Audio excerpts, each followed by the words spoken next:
Now, all right. Hi, everyone. Good evening. Good afternoon if you're on the West Coast. Uh, it's really, really good to see you guys here.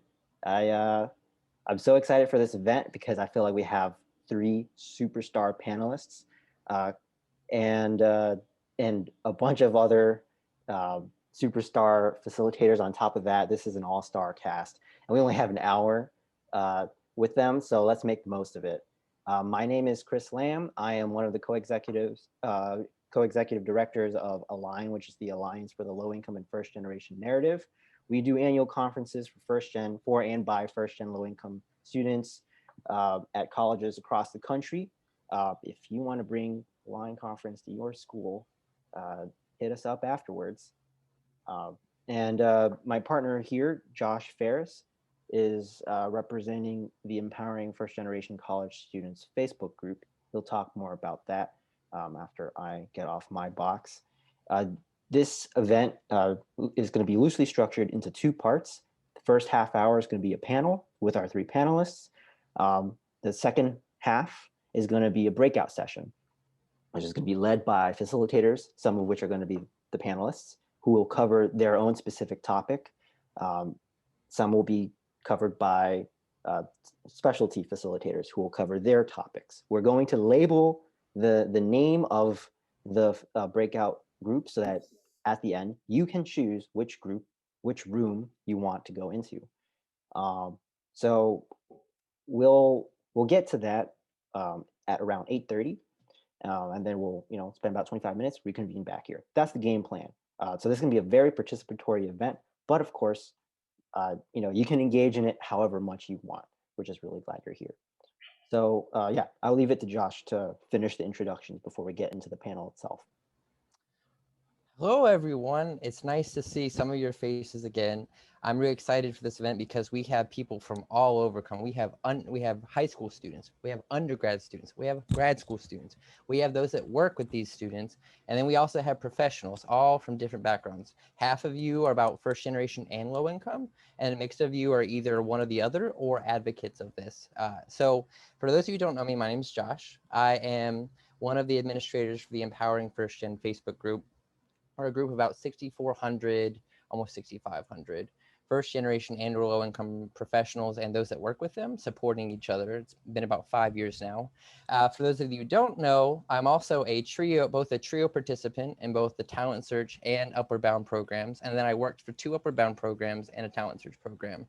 So a lot of what I do in my free time is I use research on the first generation and low income experience and translate those into programs or policies and that kind of connecting to that trifecta.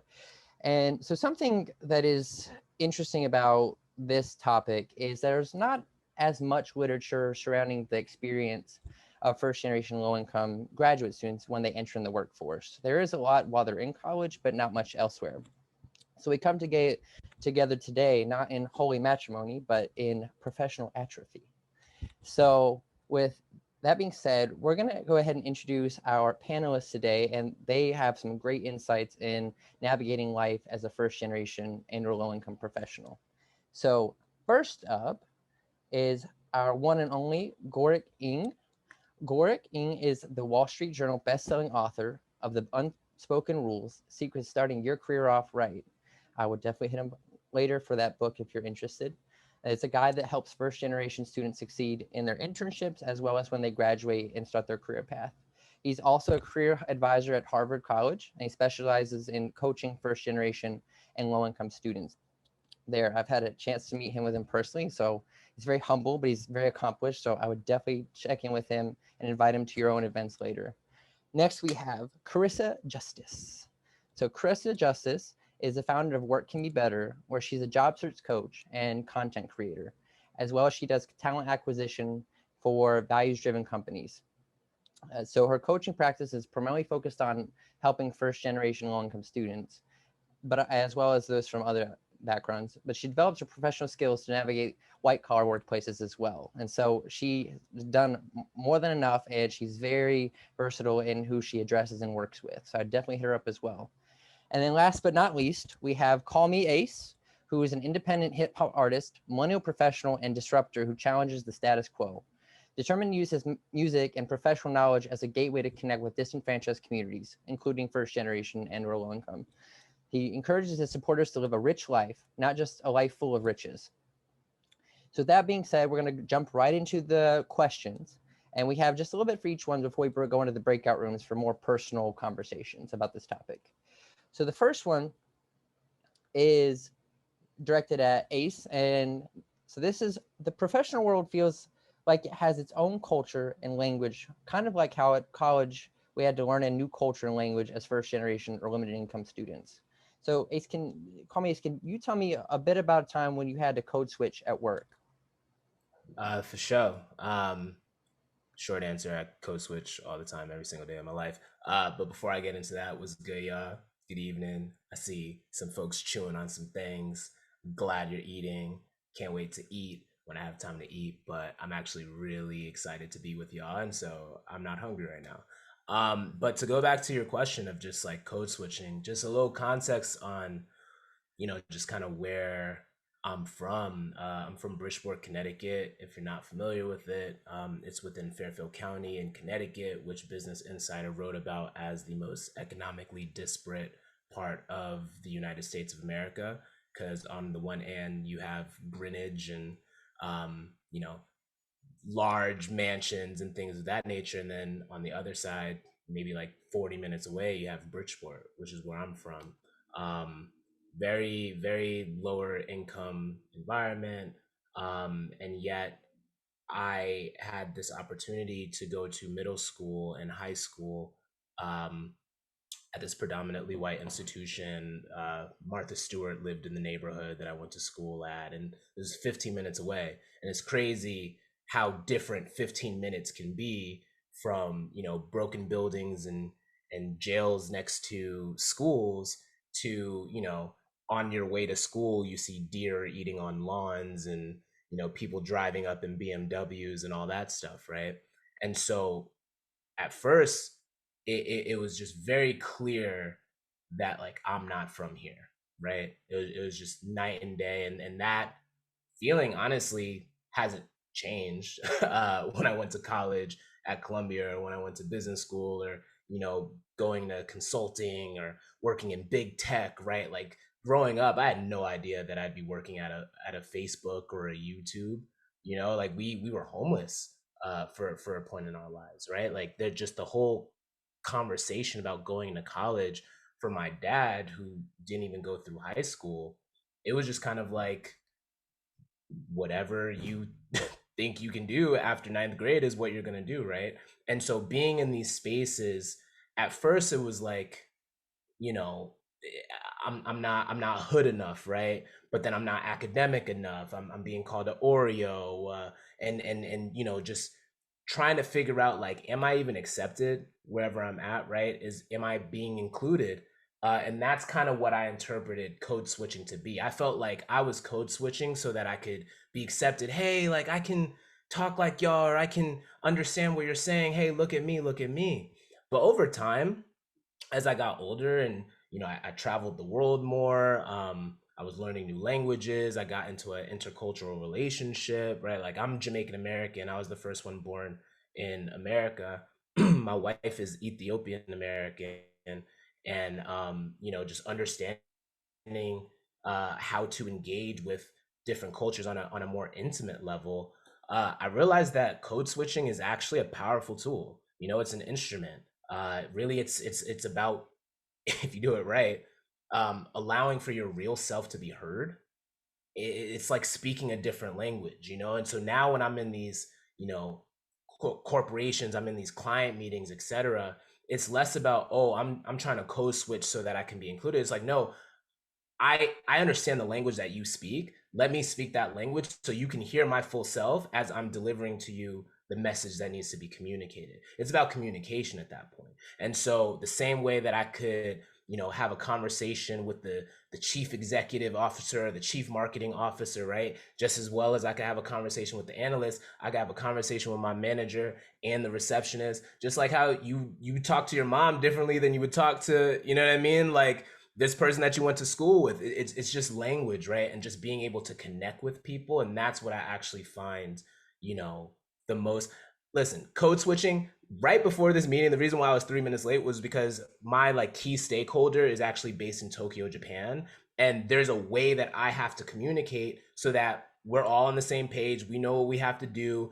I need her to know that like I hear her, I'm with you, I understand the problems and the pain points, and let's come up with the solutions. And I have to do that in a way where it's like my slang from where I'm from is not getting in the way of that, right? I need to communicate in a certain way where like, okay, we understand like what's going on, and at the same exact time, I'm not changing who I am. You know what I mean? And so, long story short, that's really what code switching ought to be. You know, don't see it as like, oh man, like, and I understand because I've been there, right? But in the sense of like, oh, I'm inferior because I don't understand what's going on, or I have to like communicate in this way so that I can be accepted. It's not about being accepted. You just want to get your communication across, but be yourself as you're switching your language. I like that. And that's something that for some people starts very early on in middle high school, like you said. Some of it gets even more intense as first generation or low income when they go into college, and then yet again when they go into the workplace. So all these different languages that you have to learn how to speak over and over. So I really appreciate your insights into that. So the next question is geared towards Gorick. And so we often hear about the importance of having a mentor, but what exactly is a mentor and how do you find them? There's just no standard definition for them, and everyone says something different. Yeah, and I think it's also really intimidating to be thinking, oh man, everyone says I need to get a mentor. Do I have a mentor? And if I don't have a mentor, am I behind? So I started retooling my mindset around this, and I started realizing that mentors are just people who know something you don't know, and who can tell you what you don't know, but should know. This isn't necessarily someone who's high up. This isn't necessarily a CEO or someone who's famous. This could be a friend. This could be a family member. This could be your teacher. This could be a guidance counselor. This could be an upperclassman if you're in college. This could be a coworker at work. And so when I started reducing the word mentor down to just someone who knows something I don't, I start realizing that, oh, wow, I've actually had a lot of mentors growing up that I didn't even call mentors at the time. So if I think back to my 8th grade teacher who encouraged me to look into different magnet programs for high school, I didn't see him as a teacher. I saw him mostly as just a math teacher. But in retrospect, he was a mentor. In high school, I got involved in a student leadership program, and there I met someone who helped me through the college admissions process. I saw her as a friend. She saw me as a friend. I don't think I have ever called her a mentor before. I don't think she sees herself as a mentor. We're just friends to this day. But she as well was a mentor to me. And so when I think about it in this way, I start realizing that, oh, wow, finding a mentor is a skill that we've all learned in kindergarten just by showing up on the playground. How do you meet people? You introduce yourself, you're kind, you break the ice, and you're bringing people up what I think of as a relationship ladder, where you have people who are strangers who are going to be most people in the world, people you don't know and people who don't know you. But once you break the ice with someone, in high school, you might just bump into them in the hallway. You might sit beside them in class. In college, you might be in the same extracurricular as them. In the workplace, you might be on the same project as them. Once you said hi or been in the same room or meeting, that person is now no longer a stranger. They're now an acquaintance. And I would consider all of us on this call tonight as acquaintances. Once you get beyond the acquaintance level, then you have allies. These are people who might have your back, where maybe they know something in the workplace that you don't, and maybe you've got their back as well, where if an opportunity comes along, maybe you'll forward it along to them. One step above an ally is a mentor. And this is someone who may be giving you advice at this point because they know something that you don't, and vice versa, where you're maybe a mentor to them. And then in the workplace, you have actually someone who's one step above a mentor, and this is a person called a sponsor. A sponsor is someone who's high up in the organization and who might have a say in who gets promoted and who might be assigned a high profile project. So when you are working on your own project, there might be a meeting happening next door filled with higher ups where they're talking about who to give this high profile assignment to, or who to give this promotion to, or how much of a bonus you should be getting versus someone else. In this context, you want someone who's going to bang the table and say, we absolutely need to give it to this person because I would trust them with my life. They're amazing at their job. They're committed to this organization and we totally get along. So out of the people that you bring from an acquaintance to an ally, to a mentor, to a sponsor, you're going to have maybe just, let's say, many of us don't have sponsors, but it's always helpful to have one. Many of us will have maybe a couple of mentors. We're going to have a lot more allies and even more acquaintances. The challenge is bringing as many of these strangers as possible under your tent. And all that begins with you breaking the ice with someone.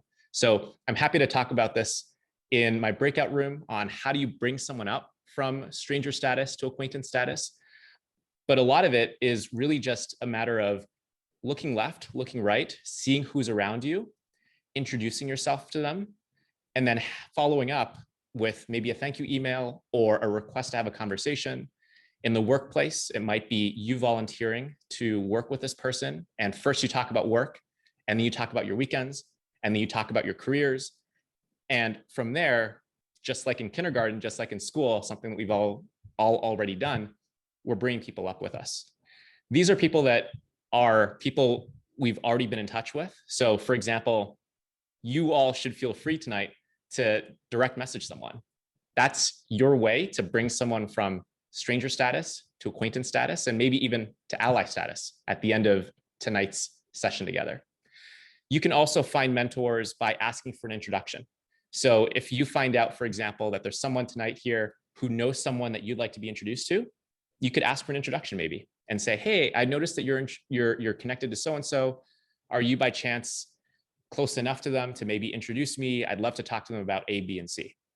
Or in some cases, you could even reach out cold. This is called a cold email, where maybe you find someone who has a similar background to you, or went to the same school, or had a similar set of extracurricular activities, or is leading a career that you'd like to pursue as well.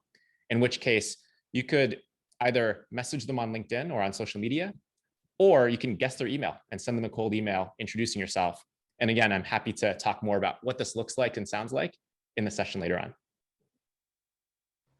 Awesome. Thank you, Gorick, because I think for us, not understanding how to navigate either college or in our career paths when we finish, it is important that we find people that know something that we don't, and how to best engage them to understand this information and digest it for ourselves in our own lives. So this last question, we're going to move to the year old Karissa. And so, Karissa, the professional world comes with hidden costs and new or evolving financial challenges. What are the top 5 financial things to consider as you transition from college to the workforce? Thanks, Josh. I'm Karissa. It's nice to meet everyone. I just dropped my LinkedIn in chat. We can be LinkedIn buddies. Send me an invite. Don't be shy. I would be happy to talk to anyone here more. A little bit about me. I was a Questbridge student from a very, very low income background. And I started working in high school, I think like a lot of Figley students. And I received a great scholarship to UPenn, but because of my family's financial situation and because of, realities like moving from Texas to Pennsylvania, I needed a new winter coat. And that costs money, or my dorm shut down for 3.5 weeks over winter break. And I was homeless every year because my family couldn't afford to fly me home. My family couldn't afford to fly out to my graduation. I had to work, and I had 3 part-time jobs all the way through school. Worked about 60 hours a week on top of about 30 hours of class. And that was really hard. And I thought, because I was going to an Ivy League school and I had a great GPA, and because I had all this work experience and was such a hard worker and smart, that I would be able to find a job when I graduated. And I wasn't. I applied to over 100 different positions, and I only got one interview that was kind of a first level interview. And I didn't go any further than that. And I felt really hopeless about this. And I didn't really know what I wanted to do exactly in my career. And I knew I was capable, but I didn't actually have a lot of connections, and I didn't know how to manage a job search or my professional career. And I ended up getting a job through a manager that I had. Her husband's workplace was hiring, and he got me the job. Networking, it pays off. That was a sponsorship and a mentor right there that connected me to that opportunity. But that's when I started running into some of my early problems, right? Because at least in Philadelphia, you need first, last, and deposit. And I had been relying on dorm room furniture this whole time. So I scraped together all the money that I'd been saving, found a little apartment, and I slept on the floor and washed my clothes in the sink for weeks. And I could barely afford clothes for a professional wardrobe. And I know I'm not the only Figley student that's been in this kind of situation as they transition to the workforce. And what I do right now is I do coaching with students who are transitioning into the workforce, and with people from low income, blue collar backgrounds that are trying to make a transition to white collar. And every job search that I work with someone on, first of all, it's an honor system of pay what you can, and if you can't afford anything, pass it on to someone later and pay nothing now. But every conversation starts with, how much money do you need to make? And one of the things that I find is that a lot of Figley students don't actually know the answer to that question. They know that they need money, but they don't know how to make a budget for adult life, both in the day-to-day expenses and a budget for the transition. There's a lot of startup costs, right? Like I mentioned, that first, last, and deposit. There's buying a bed, there's buying a professional wardrobe. And a lot of students do not have anyone in their life who can help them fund those things. This geographically limits where they can get their first job, because they may have to live at home, if they can live at home, and means that realistically, a lot of them, and if you're here, keep this in mind, would benefit from taking out extra student loans in the years leading up to graduation, so they have a little bit of a cash cushion to absorb some of those costs, and also need to start thinking about building their credit early, because a lot of people in Figley students' lives are not necessarily going to be able to be a guarantor for, renting your first apartment, because you may have people that are underserved financially and not in the credit system, or who have bad credit in your life, who would be able to do that for you. Or maybe they're undocumented and so they can't do that, right? So Figley students need to build their credit as soon as possible. They need to be building up this cushion by whatever means possible to make that jump. And then they need the instructions and the help on figuring out like what the real costs are going to be, so they can figure out what jobs they can afford. After that, they also need someone to talk to help them navigate and understand, if they do get an offer, things like negotiation and benefits. I just got off a call with someone, and we did her open enrollment together because she just got a job.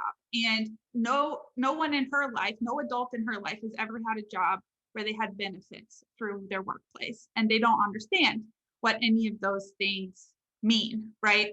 And so find somebody that Figley students need to find somebody that can help them navigate that if they don't have that in their own family. Start educating yourself early, and ask people, your mentors, your sponsors, find someone who knows that stuff to help you with it. The final thing is that Figley students really struggle to ask for things.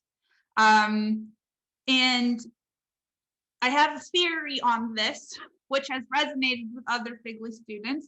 So I'll throw it out there. If you grow up poor, you are socialized from a very young age not to ask for something. Adults tell you you can't have that. If you're going through the store and you ask for a toy, we don't have the money for that. You know, like we don't have the money to eat out. We don't have the money for you to go to summer camp. We don't have the money for you to, you know, rent an instrument to be in the band, whatever that is. So you really internalize not to ask. And there is a lot of guilt associated with asking, a lot of anxiety associated with asking.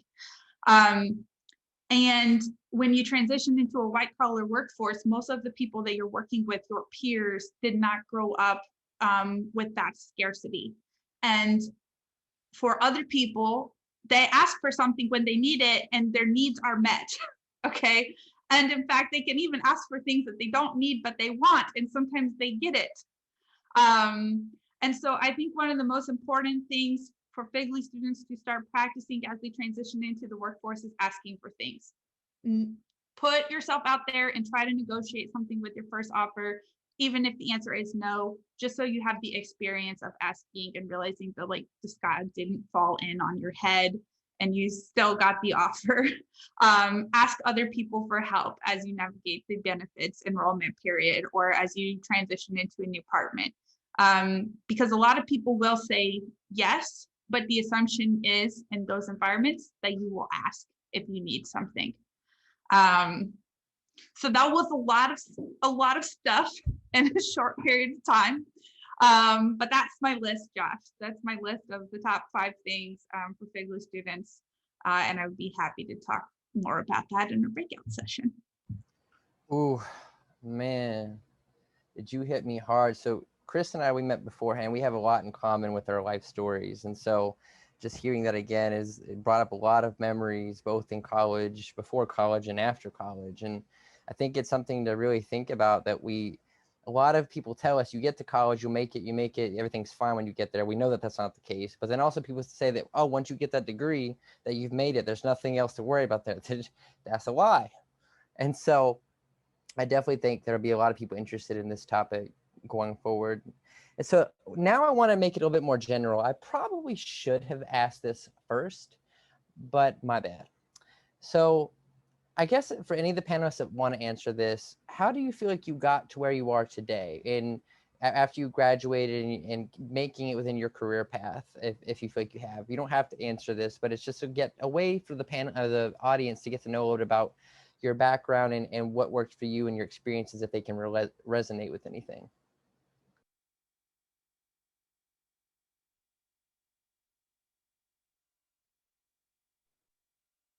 I can try to start things off, mostly because if Call Me Ace and Karissa go first, they're going to set the bar too high. I feel like what ended up happening for me in retrospect was I just got into a habit of saying yes to things. And as I think about all the major pivot points that happened in my life, it was as a result of saying yes. I would never know what would have happened in all the other times when I said no.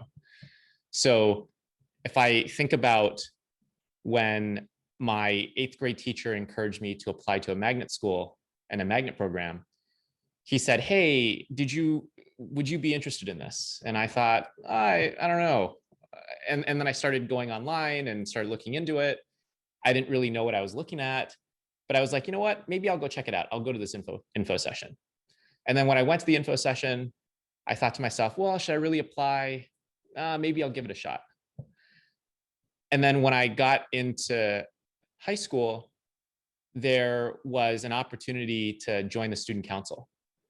And I thought to myself, well, all the kids who sign up for student council were a lot cooler than I am, still are much cooler than I am. Like, do I have any business doing this? But, let's give that a shot too. And then when I was on student council, I met someone, it actually was a student council president, who said, hey, you're in freshman year, like all of us are seniors. We just got invited to this random conference. None of us have the time to go. Would you like to go? And I thought, well, actually, I'm going to I have a field trip that my teacher was organizing, and I kind of wanted to go on this field trip. So do I not go on that field trip, or do I go to this event? And then I thought, well, maybe I could go watch this play some other time. The opportunity to go to this student leadership event could be a once in a lifetime opportunity. I don't know. Let's go check it out. And then when I got to that conference, I met someone who had been wearing a Yale scarf. And I didn't even know what Yale was, but seeing the letters YALE was intriguing. And so I got myself closer to the conversation circle, and I overheard her talking about the college admissions process. At which point I thought to myself, oh, cool, this is interesting. But then I thought, maybe I could introduce myself to this person. And then so I introduced myself. And then I decided that maybe one conversation wouldn't be enough, and maybe I should keep in touch with this person. So I ended up sending her a thank you email afterwards. And from there, I thought to myself, this could be a process that I'm interested in. Maybe I should ask if she'd be open to maybe sharing some of her tips with me, or maybe even sharing what she learned and what her process was for getting into college, in which case she ended up saying yes. And when I got into college, there were all these opportunities to join student groups. And I thought to myself, well, I'm hardly even keeping up with my schoolwork. Do I have time for this? And then I thought, oh, well, maybe there'd be an opportunity here. Let me sign up. And the worst thing that could happen is maybe I'll just, leave the clubs that I wouldn't end up liking, and maybe I could stay with one or two. From there, the whole thing happened again. So I won't bore you with the story, and I'm happy to elaborate. But from there, I met students from events that I went to. I heard about opportunities by signing up for email lists. I went to job fairs and recruiting events, and instead of just looking at the swag, which I was doing for a lot of these career fairs early on, I ended up building relationships with the people who are standing behind the table. So all of this helped me appreciate that all the things that have happened to me weren't through necessarily an application. Obviously, getting into college requires an application, but there was so much awareness, so much guidance that I had gotten I wouldn't have gotten had I not said yes to an opportunity. And as I think about my life, our lives more broadly, it's almost as if there's this constant daily game of where's Waldo, where we could all be looking at the same. I mean, in many ways, that's happening tonight, where I'm looking here at this Zoom screen, and I've got all these amazing people that I just met and who are going from stranger status to acquaintance status. One of you could have an amazing opportunity that I wasn't even aware of. I might know someone that you might want to be introduced to. And so I found myself over time just realizing that these opportunities are around us all the time. It takes a special mindset and awareness to embrace the opportunity and to follow up. And if that hadn't happened, none of what has happened to me so far would have happened otherwise. Thank you, Corey. I think that's a good example of how one leads into another, and oftentimes just being at the right place in the right time is just part of it. So we have about 4 minutes left. So if any of the other two panelists want to chime in before we go into breakout rooms and share contact. I could jump in. I love everything that Gorick said. So, yes, that is very much. There's so many reasons. Like, I don't know, man. I had no idea that I'd be here, right? One thing that I could share that I think about is just not allowing my realm of possibilities to be defined by other people.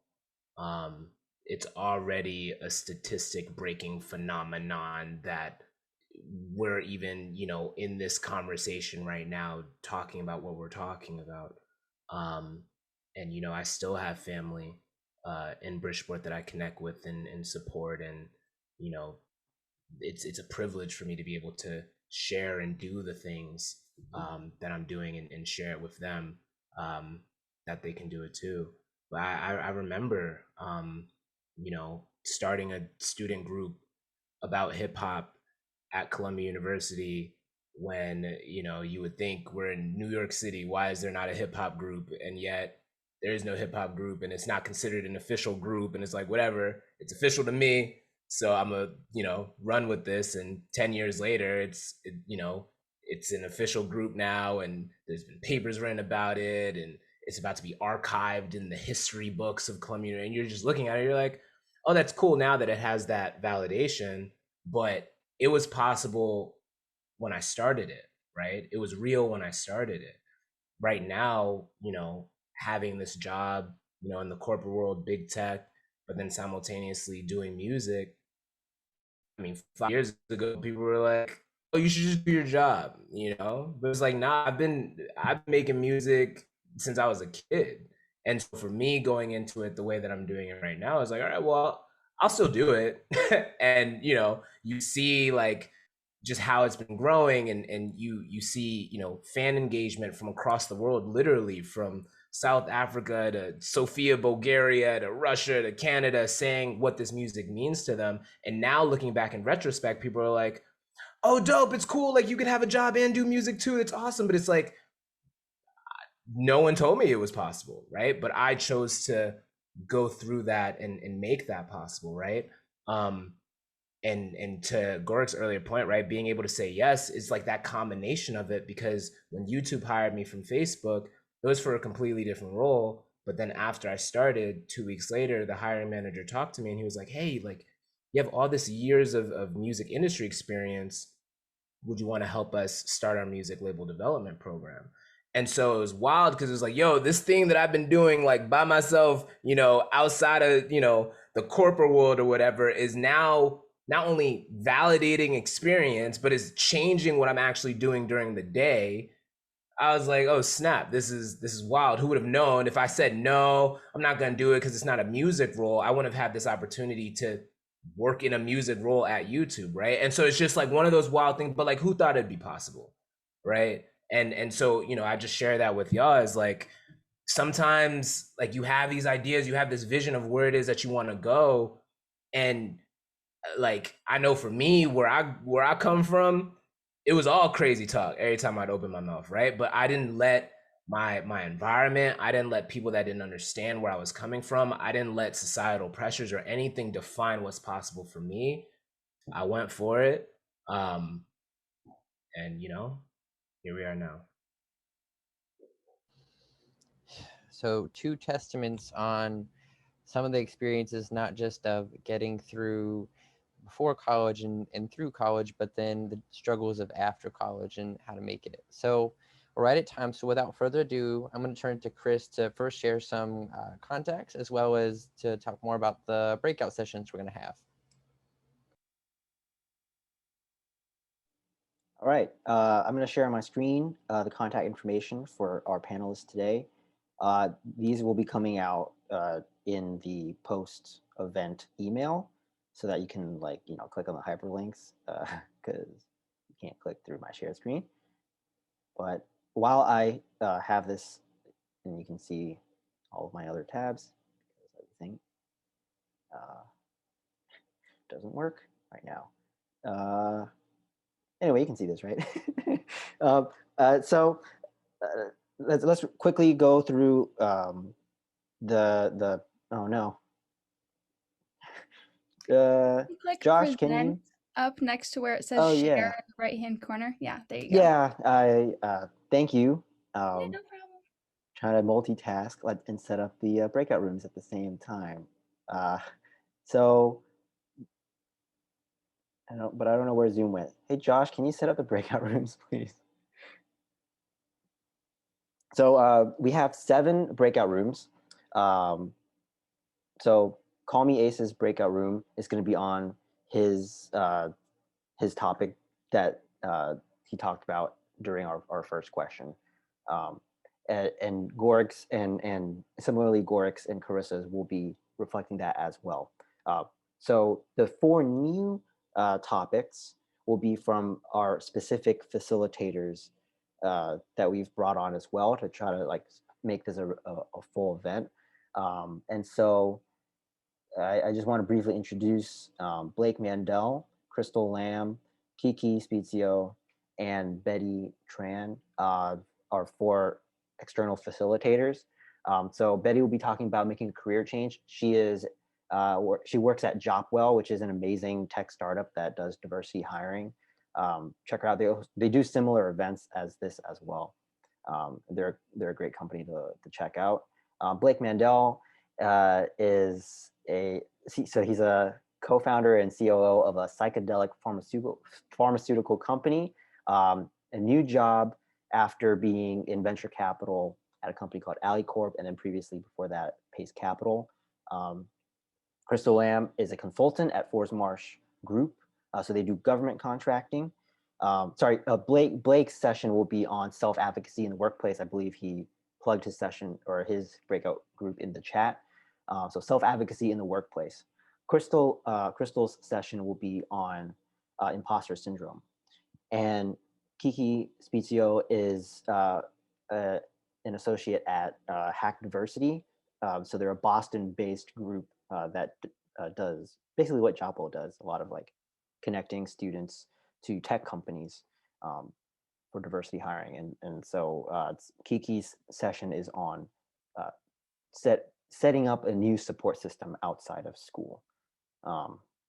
And so, again, and to remind everyone, again, Call Me Aces session will be on code switching. Karissa's session will be on figuring out your post-college finances, and Gorick's will be on what is a mentor, how to mentor, or how to find mentor / how to mentor, I guess. So yeah, those are the 7 sessions. And yeah, Josh and I will be here in the main room, sort of like quarterbacking and sort of serving as like a safety valve in case anyone wants to just coffee chat, but we might be popping in from room to room. Josh, do we have the room set up? All rooms are set up, so you have the option now to, can everybody see the breakout rooms? All right. Yeah, please go forth and enjoy.